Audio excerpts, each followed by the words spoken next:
Hey friends, it's Courtney. Welcome back to my channel, Phyrra.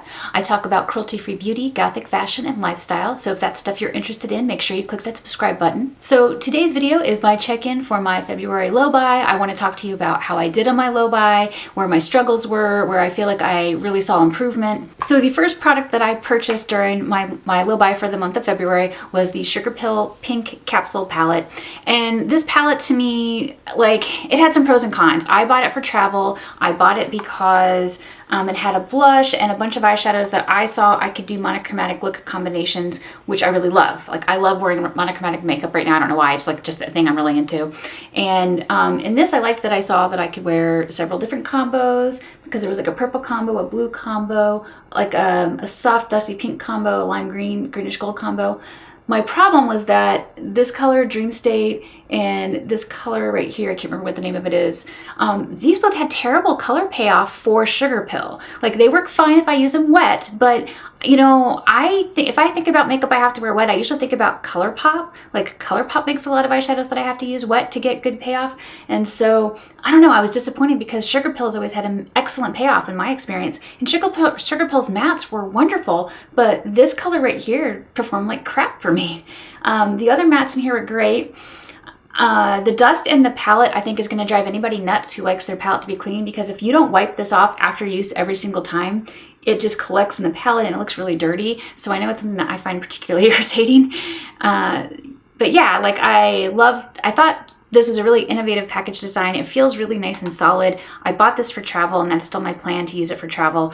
I'm really disappointed I didn't have any time to do any tutorials with it during the month of February, but the month of February was rough. I did see that Sugarpill is coming out with another pill palette, and I'm probably going to buy that one from Ulta because I have Ulta points, and I will let you know whether I like it or don't like it or whatever. I'm going to do it probably the review and demo and swatches the same way I did this palette. So yeah, let me know what you think of that. Oh, and so I did pay $42 for the Sugarpill palette with $5 shipping. So I think the total was $46.95. Yeah, so I paid $46.95 for this palette because people were asking about totals and stuff. So my second purchase for the month of February was Cert Colors Very Valentino. I'm going to insert photos of it up here so you can see what it looks like on the nail. This is a beautiful multi-chrome nail polish, and it goes from burgundy to purple to a magenta fuchsia color. And so, you know, I wear a lot of black, but I also own a lot of purple and a lot of red. So this is kind of a great nail polish color for me because it works with anything I want to wear. This was $16 and $5 shipping, so it was $21 total. This is a limited edition color. I don't know how much longer it's going to be around. The other really big reason I felt really good about buying from Cert Colors for this is that 100% of the net proceeds is going towards an animal charity. Yeah, 100% of net proceeds is going towards Animal Haven, which is an animal charity that's in New York. This is the first Cert Colors nail polish I've bought in years, and no regrets. The formula is beautiful. And if you are somebody who loves duochromes and you love purple and you love burgundy and fuchsia, this is the color you need. So my third purchase for the month of February was the Lime Crime Prelude Exposed palette. This one right here, which is the neutral and purples. And I'm wearing this palette on my eyes today. When I bought this palette, I also bought this green gloss, which is called Monster, because I don't own any green glosses, and I'm trying to build up my greens in my collection, like makeup. And then the other thing that I purchased was, because it was it was on sale and I wanted to get more of them, were another of this Lime Crime Plushies trio. These are plushie glows, and I really love the plushie glows. And so I've been going through this color really fast, so I bought a second one because I figure I'll probably use these up again since I've gone through probably about half of this first red one that I really, really like it. And that's what I'm wearing today. But I figured I couldn't pass these up. They were on sale for 10 or 14 bucks. And I was like, yeah, I need another one because I'm going to run out of that red one. So I'll be working to get a review and maybe a tutorial too done with this sometime soon. For everything that I purchased from Lime Crime, including shipping and all that, I paid a total of $57.50. I will say this palette took fucking forever to get here. And I think I bought it around maybe the 20th of February and I didn't get it until I don't know, maybe 4 or 5 days ago, right at the end of the month. So that's really why I hadn't had a chance to play with it at all. I really feel like that Lime Crime needs to come out with more of the plushy glow formula because it is so easy to use. You literally just kind of swipe it on your lips and then take your finger and rub it in like rub it around, and it gives you like just this, I don't know, I call it like a popsicle stick type of glow. That's how I feel like it looks. And I really, really like it for like a more relaxed look. I don't know. I like how it feels and I like how it looks, and it's just a wonderful lip formula. I don't really care for the Lime Crime Velveteen like matte formula because it's too drying. I like their metallics, but this is like my favorite formula for all of the lip products that they make. I did do one in-store purchase shopping thing at Sephora, and that's because I had a gift card that I needed to use before it expired. And what I bought at Sephora is probably going to blow your mind. I bought the KVD Vegan Beauty Blush in Rosebud. My friend Sherry, hi Sherry, she works at Sephora, and she was recommending 2 products, and I bought both the products she recommended, and this was one of them. Because Kat Von D is no longer associated with the brand, it is just owned by Kendo, I feel comfortable buying from the brand again. Because Kat Von D is no longer receiving financial compensation from the brand, I felt comfortable buying from them again. I quit buying Kat Von D because of her anti-Semitism and racism, etc. So I'm really happy that she's no longer associated with the brand. And this blush Rosebud is gorgeous. It's like a dusty rose mauve type color. It's perfect for fair skin like mine, especially if you happen to have like a little bit of like an olive undertone. I think this would be a really pretty color. The other product that I bought was the Fenty Pro Filter Lavender Powder, and this is a loose powder, and it is super finely milled. Super, super finely milled. It feels like silk. So this is what it looks like.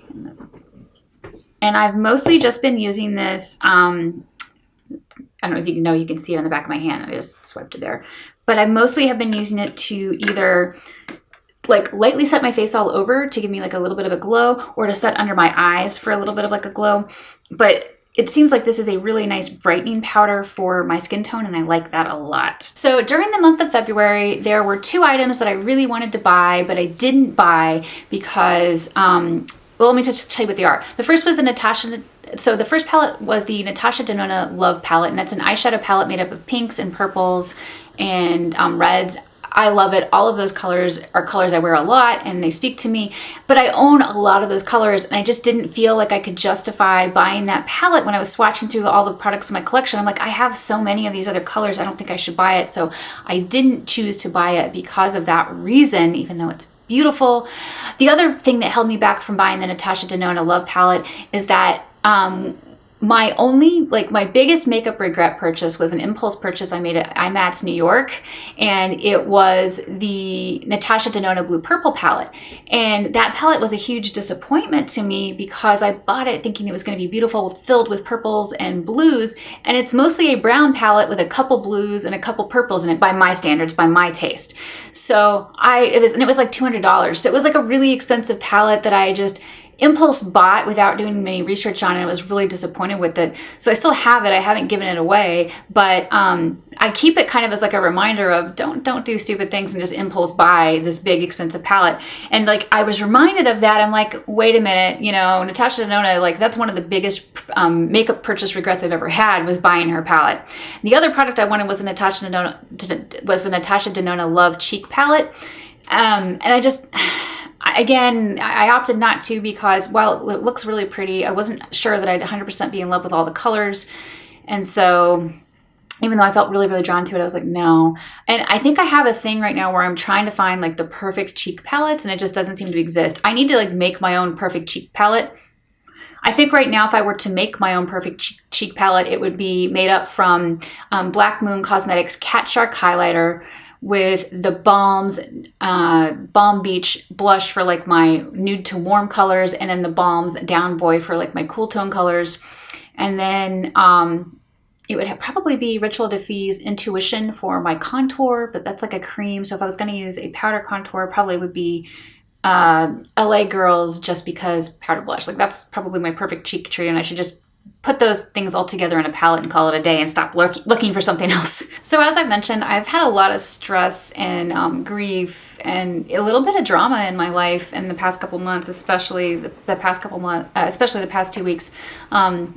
I found out that I'm getting a divorce, and that's a really, really stressful thing to go through. So longtime Phyrra family members will know that about 1.5 years ago, my grandmother, who was like my mother, passed away, and that was a very traumatic thing for me to lose the person I considered my mom and my parent.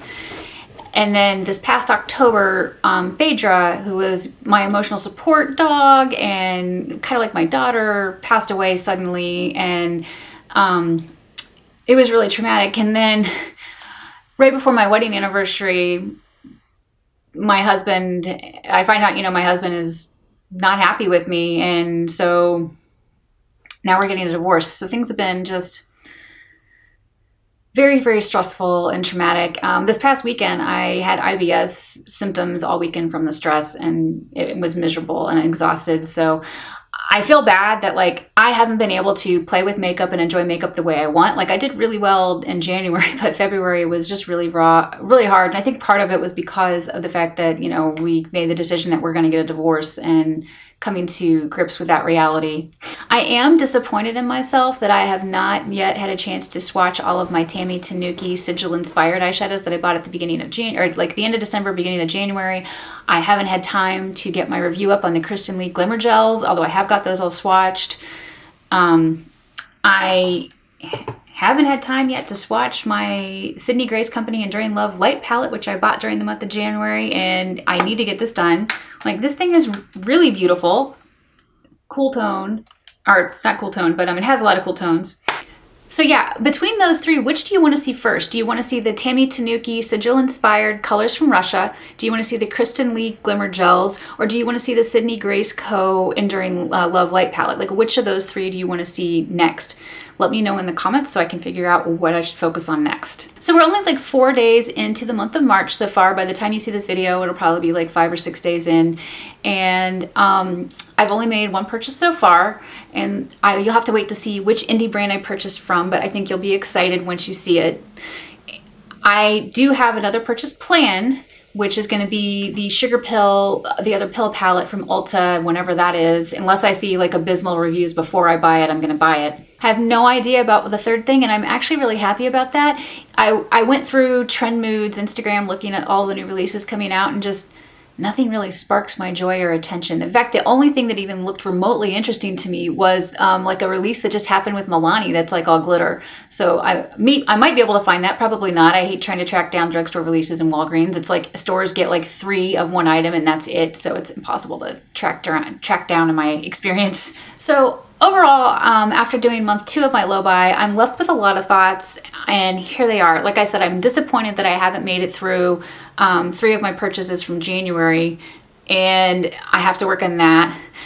I'm really starting to feel relief over not buying every single thing that immediately catches my attention that I want, and I think that's good. It's definitely better for my wallet and savings to not be buying everything impulsively that I'm just ooh, that's pretty and shiny, I need it. So I am glad about that. It's helping me basically rethink my purchases. I was really proud of myself for not buying that Natasha Denona Love palette, because I came up with all different kinds of reasons. The fact that, my only big makeup regret purchase was another Natasha Denona palette. The fact that I already own a lot of those colors, and when I swatched my collection, I was it's too similar to a lot of stuff I own. So I feel really good about how it's making me look at more of my purchases more carefully. I wish I hadn't been so depressed and stressed out during the month of February, because then I would have actually worn more eye makeup and done more tutorials. So hopefully during the month of March, I'll be a little bit better and feel more like doing makeup. So also on the deck of things that I have to swatch, I have stuff from Folly, which is an awesome indie brand. I have stuff from Alamar Cosmetics, which is another indie brand. I have some Juvias Play stuff that I bought that I haven't swatched. I have the Violets and the Berries palette that came out, but both those 2 palettes are really pretty. I have a ton of stuff that I need to work through. So I need to make that my goal for the month of March, just to get through all of my backlog of palettes. So if you're doing a low buy, what changes have you noticed? I mentioned to me, I've noticed a change in what I'm thinking about, how I'm purchasing things, and feeling better about not buying things and shopping my stash. What about you? Let me know your thoughts in the comments below. If you want to check out January's low buy video and results, I'm going to link to it over here so you can go check it out. If you're looking for some makeup tutorials, click over here, because I'm going to put a bunch of my awesome makeup tutorials for you to go through. If you're interested in fashion, check over here. I'll add something about some of my fashion stuff. Thank you so much for watching. Share this video if you enjoy it, and I'll see you next time. Bye, fam.